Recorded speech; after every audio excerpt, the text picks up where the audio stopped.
Shalom, everyone. Good Erev Shabbos.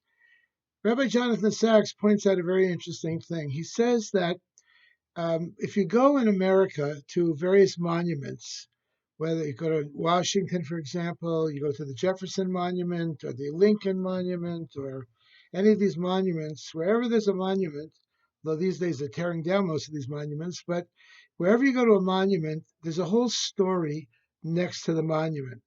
In Lincoln's case, they have the whole Gettysburg Address on the monument. Jefferson also, major words, give me liberty or give me death, I think, or whatever he said there. And every monument has a story that they tell. If you go to other countries, it's not like that. You go to England, all the monuments just have a picture or have a statue of the person that they're honoring.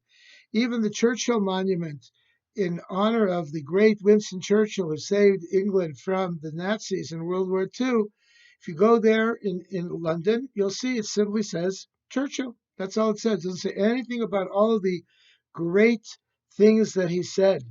Um, rather, it just simply says that's what it is. Trafalgar Square, you'll see a big statue of somebody over there, but there's no story told.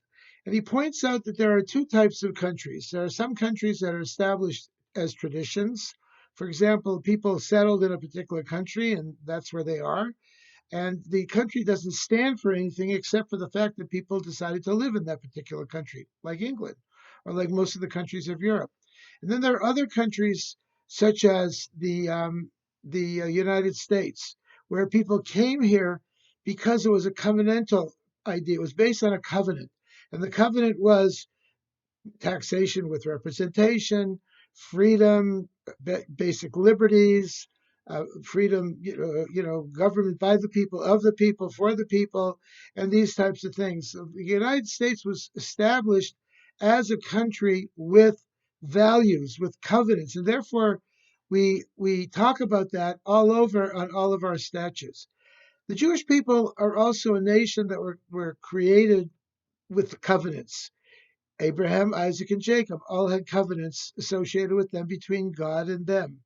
Later on, Moshe Rabbeinu, made a covenant together with God that the Jewish people would keep the Torah and keep the mitzvahs. In fact, in this week's Torah portion, towards the end of the portion, we have a very interesting story about how the Jewish people are about to cross over the Jordan into the land of Israel.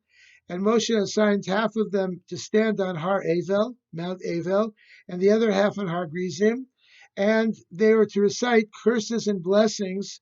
And in the middle was the ark and the Levites.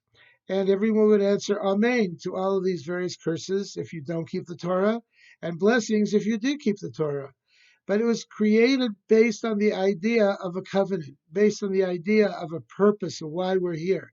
Judaism is the fundamental idea of Judaism is not just that we're Jews, but we have a purpose in this world. And therefore, at the beginning of the Parsha, when it talks about the Bikurim, the first fruits that people gave to the temple, they had to they had to not just give the fruit, but they had to make a speech. They had to declare, Arami Ovid Avi, my father was about to be killed by the Arameans, or others say it that a wandering Aramean was my father. And these are the same words, the same statements that we recite every year on the Passover Seder, at the beginning of the Passover Seder, where we tell the story of the Jewish people. The Jewish people are a nation with a story, with a purpose, with values, and that's why we are here. That's why we were created. Not just that we're here, not just that we're a Jew. You'll ask somebody, are you proud to be a Jew? Yes, I'm proud to be a Jew. What does that mean that you're proud to be a Jew? Does that mean that you're going to keep the Torah? You're going to represent the values of the Jewish people, what the Jewish people represent? Or do you simply like eating gefilte fish? What is the whole idea of Judaism and the whole idea of the Jewish people? Obviously, it's to bring forth ethical monotheism and good values to the entire world. That's why we're here. That's why we are created. And our stories and the Torah indeed points that out in such an important way. So to be a Jew is not just that we are born a Jew, but much more than that. My friends, it means that we have a divine purpose. in this world. God brought us into this world for a particular purpose, and that purpose is to spread the love and the light and the values of godliness in the world. And I hope you'll keep that in mind as we're continuing the month of Elul. We're just before the high holiday period. The high holidays emphasize the fact that we are making God into our king, and we represent the values of God in this world. And we talk about that, and we emphasize that throughout the high holiday season. Candle lighting tonight is at 6:51. We'll be davening on Saturday morning at 9 o'clock. Friday night, we'll be davening at 6:50. It's starting to get a little earlier. We hope you'll join us for it. If you haven't made your reservation already for Rosh Hashanah and Yom Kippur, we are filling up. We are already up to over 100 people. We can't really accommodate more than that.